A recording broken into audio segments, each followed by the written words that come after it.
हाँ जी, good morning students. Today we are discussing chapter 10th of 10th class, light reflection and refraction. There is a numerical of concave lens. It is also called a diverging lens. A concave lens or a diverging lens has a focal length of 15 centimeter.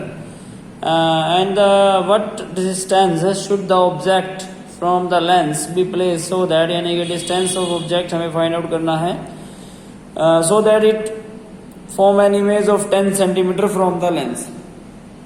Therefore firstly सबसे पहले हमें यहाँ पर given क्या है, हमें जो है गिवन है वो f focal length given and focal length is equal to 15 centimeter. It is lies in the left hand side पर है, therefore नेगेटिव में लेंगे.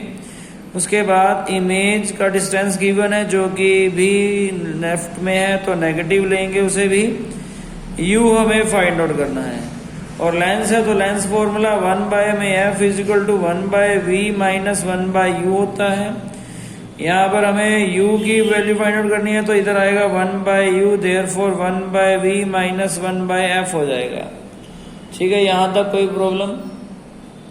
उसके बाद 1/v, v is equal to -10 minus 1/-15 minus 1/10 plus 1/15 is equal to 1/u यहाँ पर find out हो रहा है. ठीक है, तो यहाँ पर जो एलसीएम आया 15 और 10 का वो आया 30. 10 3 जा 30, 3 1 जा 3, 15 2 जा 30, 2 1 जा 2. Therefore 1/u is equal to minus 1/30 and u is equal to -30 centimetre. This is the required answer. अगर वो नेचर और जो है एक तरह से पूछता है तो आप बता सकते हैं कि इसका नेचर जो है वर्चुअल एंड डायरेक्ट है. ठीक है, साइज तो उसने दिया नहीं था, देयरफॉर यही जो है डिस्टेंस ऑफ उसने ऑब्जेक्ट पूछा था जो हमने अभी निकाल दिया है. ठीक है, उसके बाद जो है आगे हाँ जी नेक्स्ट है जी ग्लास स्लैब. ग्लास स्लैब में किस तरह से जो है हम स्टडी करेंगे इसके बारे में, रिफ्रैक्टिव इंडेक्स के बारे में पढ़ेंगे कि किस तरह से स्पीड ऑफ लाइट में बदलाव आ सकता है, किस तरह से स्पीड ऑफ लाइट चेंज हो सकती है ग्रेजुअली. तो कोई भी इंसिडेंट रे ऑफ लाइट, मान लो ये कोई भी रे ऑफ लाइट है, इंसिडेंट रे ऑफ लाइट है, इंसिडेंट रे, वो किसी भी ट्रांसपेरेंट मीडियम से आकर टकराती है तो हमें पता है कि लॉ ऑफ रिफ्रैक्शन हमें पढ़ रखा है कि it will change its path. तो चेंज पाथ करेगी अपना. It is sine i, sine r, Snell's law सब आपने पढ़ चुके हैं. तो incident ray, angle of incident, angle of refracted, refraction. उसके बाद फिर आल्सो यहाँ पर भी जो है इंसिडेंट रे ये I1 हो गया मान लो, तो ये I2 हो गया. It is R1 that it is R2. तो इंसिडेंट रे, रिफ्रैक्टेड रे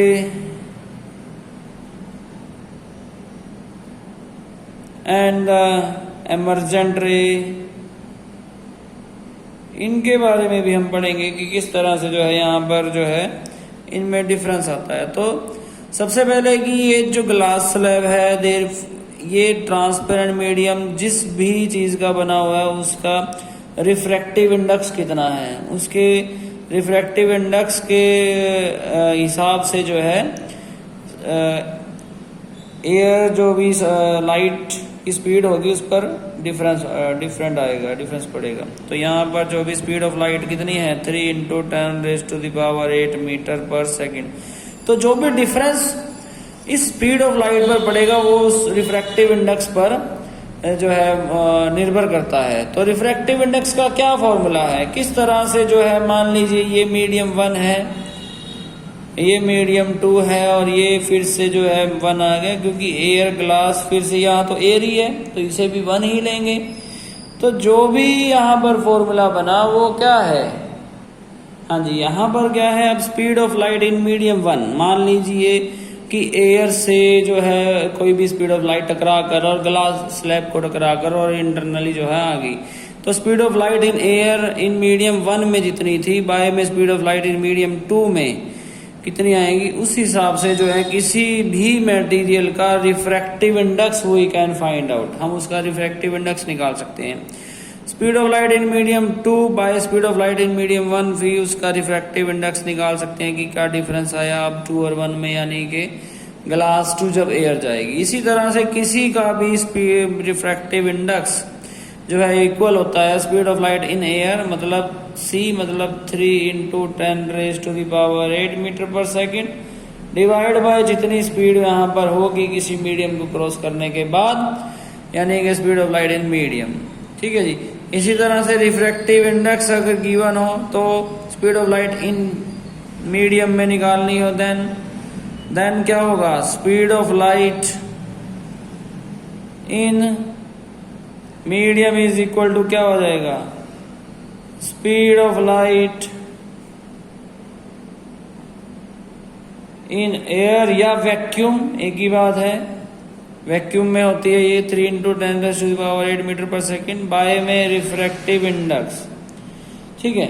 अब जैसे कि रिफ्रैक्टिव इंडेक्स जो है किसी का भी आप जो है ले सकते हैं, जैसे कि क्राउन ग्लास का 1.52 है, तो अगर किसी ग्लास स्लैब का जो है रिफ्रैक्टिव इंडेक्स जो है इसी तरह से आपके पास न्यूमेरिकल्स आएंगे, वो न्यूमेरिकल किस तरह से आएंगे, तो इस तरह का न्यूमेरिकल आ सकता है। ये आपका जो है टेक्सचुअल क्वेश्चन में थर्ड सेट में जो है सेकंड क्वेश्चन है, तो पेज नंबर 176 पर एनसीईआरटी पर आप इसको देख भी सकते हैं। Light enter from air to glass having refractive index अगर 1.5 हो, then what will be the speed of light in the glass.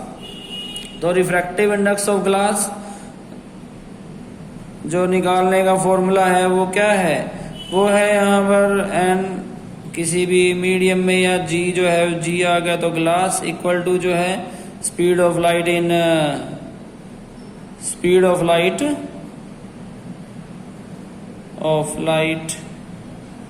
In vacuum या air divided by speed of light in medium